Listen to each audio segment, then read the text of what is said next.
नमस्कार दोस्तों, media educate channel में आप सभी का फिर से स्वागत है।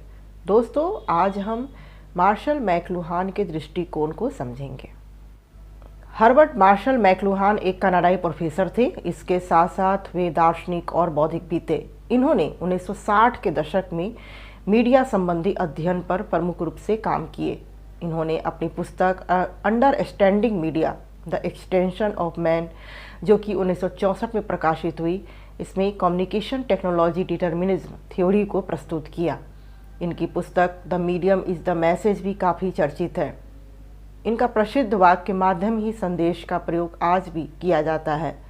संचार तकनीक हमारे चिंतन और अवबोधन अर्थात हमारे परसेप्शन की आदतों को बदल देता है। मैकलुहान के अनुसार प्रत्येक समय विशेष में संचार की कोई खास तकनीक जो है वह ज़्यादा प्रभावी होता है।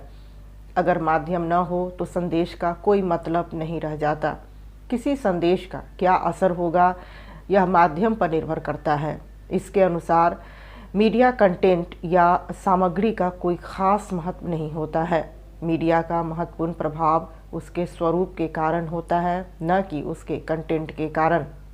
उदाहरण के लिए अमेरिका में राष्ट्रपति का चुनाव टेलीविज़न पर होने वाली बहस पर आधारित होता है। इस बहस में उम्मीदवार की प्रस्तुति, हाव भाव आदि का काफ़ी असर होता है।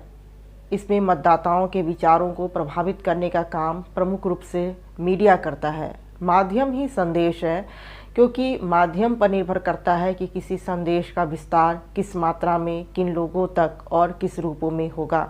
मैकलुहान के अनुसार शब्दों से ज़्यादा महत्वपूर्ण यह है कि उसे लिखा किस चीज़ पर जा रहा है।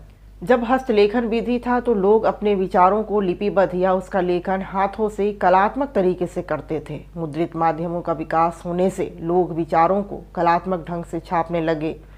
यह मध्ययुगीन कला थी। वर्तमान रूप में देखें तो आज तकनीक प्रक्रिया कलात्मक रूप में मौजूद है, लेकिन माध्यम ही संदेश है, इसे काफ़ी विवादास्पद माना गया। अधिकांश सामाजिक शोधकर्ताओं ने मैकलुहान की दृष्टि को खारिज करते हुए इस बात के प्रमाण प्रस्तुत किए कि संदेश कितना शक्तिशाली होता है और श्रोता की अपनी विशेषताएं एवं संदेश की विशेषताएं दोनों मिलकर किस तरह का प्रभाव डालती है।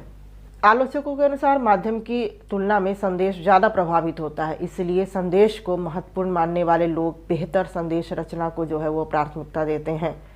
आदिम व्यवस्था का मानव लेखन कला मुद्रित माध्यमों से होता हुआ इलेक्ट्रॉनिक मीडिया और न्यू मीडिया तक पहुंच गया है।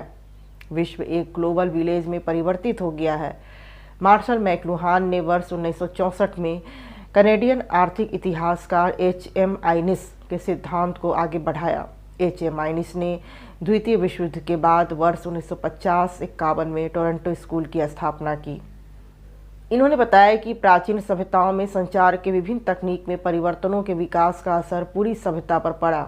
उदाहरण के लिए प्राचीन ग्रीक में मौखिक संचार से लिखित संचार की ओर विकास हुआ, जिसमें विविध प्रकार के आविष्कार जो है वह संभव हुआ और शिक्षा पर पुरोहित प्रणाली का जो एकाधिकार था वह समाप्त हुआ।